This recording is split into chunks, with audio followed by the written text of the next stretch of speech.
Alors certains parmi mes abonnés ont déjà eu la chance de voir un pré-test. Ce n'était pas vraiment un test fini étant donné qu'il manquait pas mal d'éléments que vous avez demandé déjà. Aujourd'hui je reviens avec un test plutôt complet du moins, une expérience très complète sur le ViewSonic X10 qui m'a été prêté gracieusement par la marque ViewSonic que je remercie infiniment et en même temps c'est eux qui sponsorisent cette vidéo. Bon salut à tous, c'est Daddy comme je l'ai dit et on se retrouve aujourd'hui pour une nouvelle vidéo. Alors s'il y a des gros gamers parmi vous, je suis certain que vous allez adorer, vous allez surkiffer ce produit. Alors avant tout il faut savoir que ce projecteur est l'un des plus complets que j'ai reçu sur cette chaîne. Mais il est excellent sur quasiment tout. C'est-à-dire il a une bonne luminosité, il a un excellent design, un bon rapport qualité-prix et un son quasiment imbattable. Déjà on va commencer par le premier élément, c'est le design. Donc on est sur un design plutôt vintage. Personnellement je le trouve très beau, mais la beauté est subjective et ça vous le savez très bien. Ça veut dire certains parmi vous vont potentiellement pas aimer. On sait jamais pour X ou Y raison vous n'aimez pas. Vous avez plein d'autres produits chez eux donc n'hésitez pas d'aller checker. Comme j'ai dit personnellement je le trouve très vintage, surtout avec le cache à l'arrière qui est en cuir et qui permet de cacher toutes les connectiques.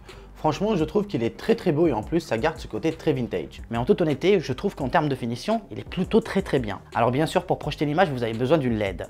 Et celle-ci monte jusqu'à 2400 lumens. Je devais vous tester un autre modèle qui n'est pas de chez eux, mais d'une marque différente qui a malheureusement fermé les portes, qui était de 1000 lumens et je vous avoue que 2400, ça change la vie. Ça veut dire avec l'autre, j'étais obligé d'avoir vraiment une pièce très sombre pour avoir une bonne qualité d'image. Bon, même ça, c'était limite parce qu'il était uniquement 720p. Bon, ce n'est pas notre test aujourd'hui, je vais me limiter à celui-là. Donc ce modèle il est 4K à focale courte. Qu'est-ce que ça veut dire exactement focale courte? Donc absolument comme les objectifs sur les caméras, vous avez focale courte, vous avez aussi focale variante. Donc ça veut dire que vous pouvez zoomer ou dézoomer sur votre image. En l'occurrence sur ce modèle, ce n'est pas disponible. C'est un peu normal au vu du prix qu'ils n'allaient pas forcément tout proposer. Donc ce n'est pas forcément mauvais parce que vous pouvez le rapprocher de votre mur et vous n'avez pas forcément besoin d'une installation, par exemple murale. Déjà c'est moins chiant à faire, il faut se le dire honnêtement, et en plus c'est beaucoup moins coûteux parce que mine de rien une installation c'est quand même relou avec tout le câble management qu'il faut faire, etc. Là, vous n'avez pas forcément besoin, vous avez juste besoin de le rapprocher de votre mur. Plus il est proche, bien sûr, plus l'image elle est petite, plus il est loin, plus l'image elle est grande. Déjà, pour vous faire une idée, s'il est à 2 mètres, vous avez un écran de 2,50 m.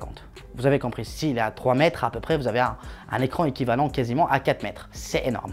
Alors, pour vous dire, franchement, pour le tester déjà, j'ai dû enlever toutes mes nanoliths, donc j'espère que vous allez liker. J'ai dû les remettre de n'importe quelle façon, enfin, c'est un peu grosso modo comme avant, mais c'est pas vraiment comme avant. Alors, ce qu'il faut savoir, il faut absolument avoir soit un mur blanc, soit avoir minimum, disons, un tissu pour refléter au mieux la lumière. C'est-à-dire que ne faites pas la bêtise que j'ai fait moi la dernière fois. Si vous avez un mur d'une autre couleur, ça va absorber la lumière au maximum et vous n'aurez pas forcément une expérience optimale. Donc maintenant, revenons à la qualité d'image parce que j'ai gardé le meilleur pour la fin qui est la partie du son. Pour la qualité d'image, je vous avoue que j'ai été plutôt séduit parce qu'il est 4K, il est aussi compatible HDR10. Et franchement, pour le contenu que j'ai regardé dessus, par exemple Netflix en HDR ou aussi des jeux vidéo en HDR, franchement, avec la PS4 Pro, c'est plutôt pas mal. Franchement, ça marche plutôt bien, c'est très impressionnant même. Même si le master n'est pas forcément 4K, il y a un énorme traitement derrière pour vous donner une illusion ou une image 4K la plus impressionnante possible. Parce que pour avoir un vrai master 4K, il faut au minimum dépenser 40-50 000 euros, c'est ce qu'on trouve directement sur les cinémas. Donc faut pas rêver, mais croyez-moi, même pour un écran de 3,50 m, en tout cas selon mes tests à moi, j'ai été vachement impressionné parce que même si j'étais assez proche du mur, je vous avoue que j'ai pas vu de pixels, donc ce qui est plutôt assez incroyable. Alors sur le plan de l'ergonomie, il faut savoir bien sûr que vous recevez avec une télécommande qui est plutôt sympa à vrai dire, très simple, voilà, je l'ai trouvé plutôt mignonne personnellement avec une petite molette que j'aime plutôt bien parce que ça vous permet de naviguer d'une façon très fluide et très rapide, donc ça c'est plutôt cool. Sur le projecteur lui-même, vous avez un seul bouton, voilà si on peut le dire, il vous permet de l'allumer ou en même temps de gérer votre volume. Alors bien sûr, vous avez un autofocus électrique. Moi personnellement, je vous conseille directement de faire l'autofocus de façon manuelle, mais quand je dis manuel, ce n'est pas avec une baguette,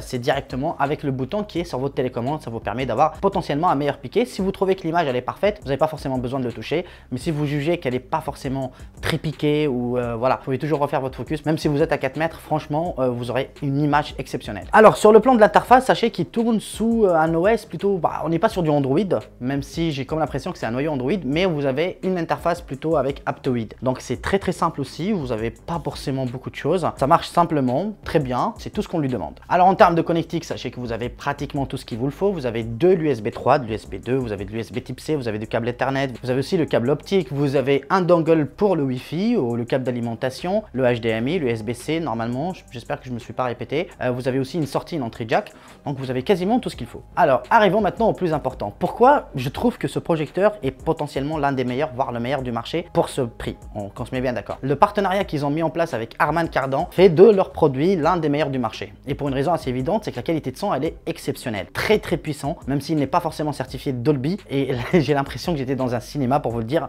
Le son vous enveloppe, il est très clair. Franchement, avec d'excellentes basses. Et cerise sur le méchoui, vous avez même la possibilité de l'utiliser directement, comme par exemple une simple enceinte, sans forcément passer par l'allumage de la lampe.